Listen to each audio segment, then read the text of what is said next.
Hi, welcome back to the channel. In today's episode, I want to return to the rapidly developing fuel crisis in Russia because the situation is getting worse once more. After appearing to stabilise towards the end of July, Russia is now experiencing what is being described as a second wave of fuel shortages. Gasoline is once again unavailable at many filling stations, restrictions on how much fuel motorists can buy are being tightened, at least 10 Russian regions have reintroduced or increased controls, and we're seeing reports of gasoline being unavailable at some filling stations in and around Moscow, which is the first time that that's happened. All of this is happening at exactly the wrong time for Russia. We are right in the middle of the summer driving season.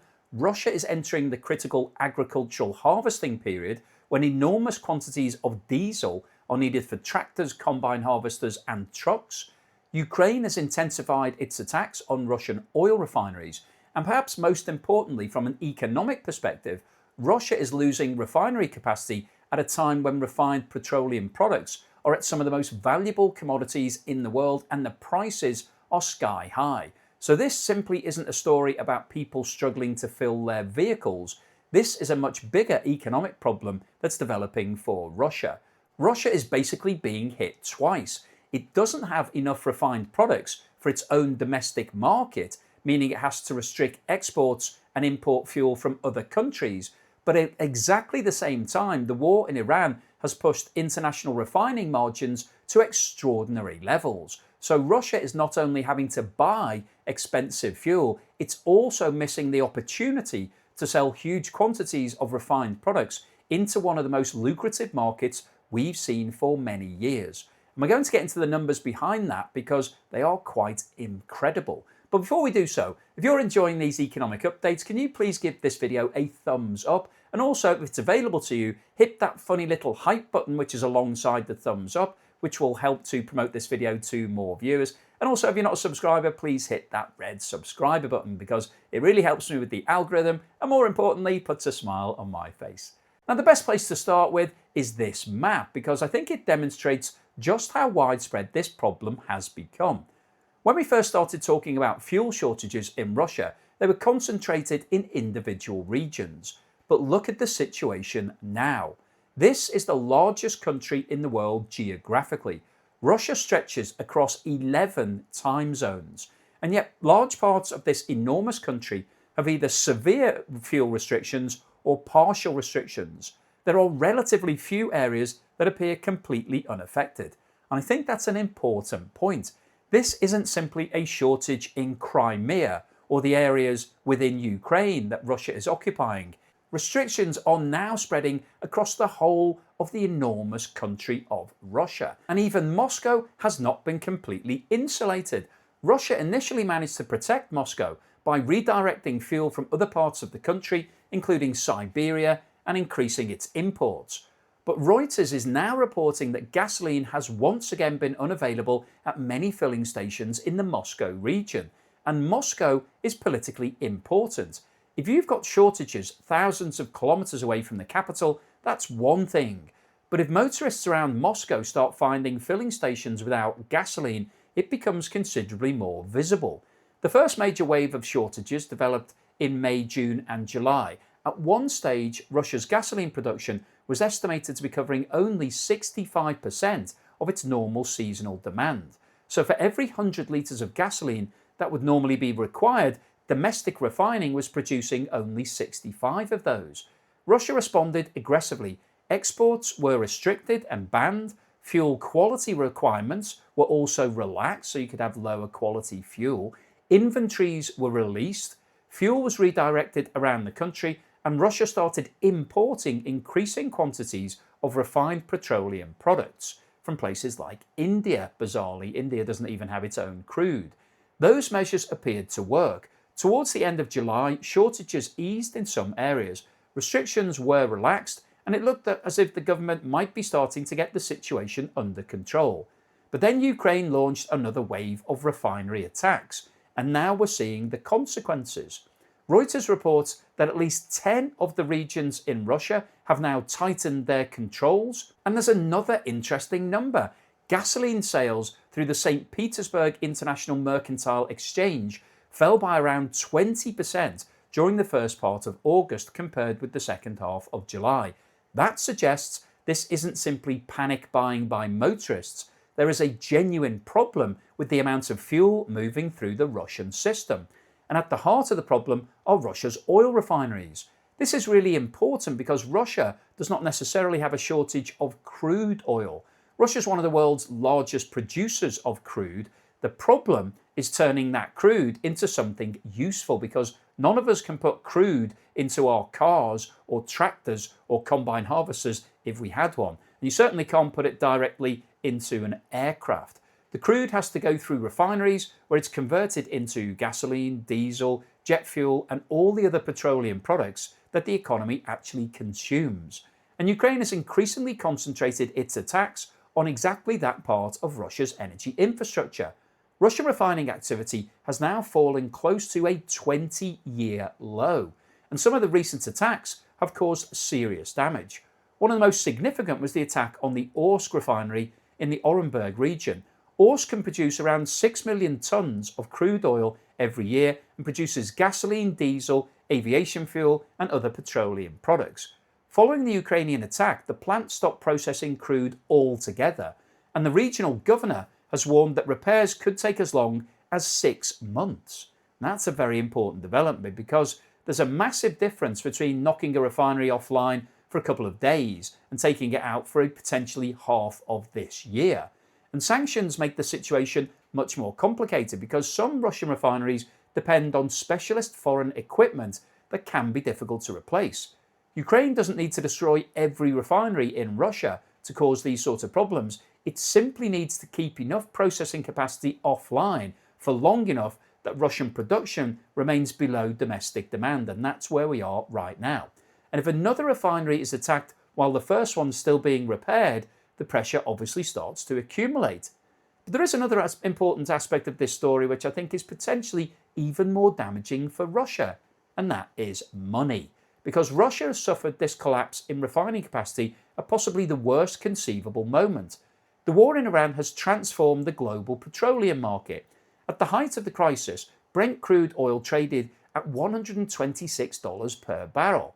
It's subsequently fallen and is now trading at around $90 per barrel. Normally, you might expect that a fall in crude oil prices to feed fairly quickly through into lower gasoline, diesel, and jet fuel prices. But that's not happening anywhere near the same extent as it should be, because there is a global shortage of refining capacity. So it's not just crude oil we're looking at the finished products. The International Energy Agency estimates that Middle Eastern oil processing was almost 3 million barrels per day below pre-war levels in the second quarter of 2026. It's expected to remain more than 2 million barrels per day below normal in the third quarter. And at the same time, Russian refining has been hammered by the Ukrainian attacks. Chinese refining and fuel exports have also fallen. So the world does not necessarily have the same shortage of crude oil that it had at the height of the Iran crisis. The shortage is increasingly in the ability to turn that crude oil into finished products. And that has caused refining margins to explode. At the beginning of this year, the European diesel premium over Brent crude was around $25 per barrel. It's now sitting at more than $70 per barrel, so almost a 3 times increase. So imagine a barrel of crude worth roughly $90. Turn that crude into scarce diesel, and suddenly the economics of the barrel can be worth somewhere around $160 before taking into account all of the other products that are produced by the refinery. In the USA, the diesel refining margin recently reached $94 per barrel, and jet fuel margins have also reached extraordinary levels. So this is where Russia's problem becomes a double whammy. Russia can still produce crude oil. In fact, because its refineries can't process as much crude, Russia can potentially export more raw crude oil, but Russia is being forced to sell more of the $90 product because it can't manufacture enough of the $160 product. And that is an enormous missed opportunity, because refiners elsewhere in the world are currently making huge amounts of profit. Companies such as Valero, Marathon Petroleum, and Phillips 66 have enjoyed rapidly increasing profitability as refining margins have risen. Their share prices have dramatically outperformed many of the big integrated oil companies. Why? Because right now the valuable part of the oil industry isn't necessarily extracting another barrel of crude from the ground. It's being able to turn that barrel into gasoline, diesel and jet fuel. And that is precisely the capability that Russia is losing right now.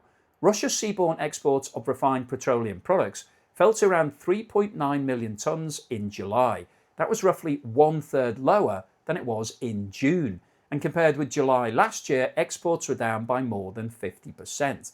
If you just think about the timing of that, global buyers are paying enormous premiums for diesel and other refined products, and one of the world's biggest traditional exporters of petroleum products is exporting dramatically less. So Russia isn't simply losing refinery production, it's potentially losing billions of dollars of opportunity. And at the same time that Russia can't maximize its exports of expensive refined products, it's actually having to import them, which is where the economics start to become absurd.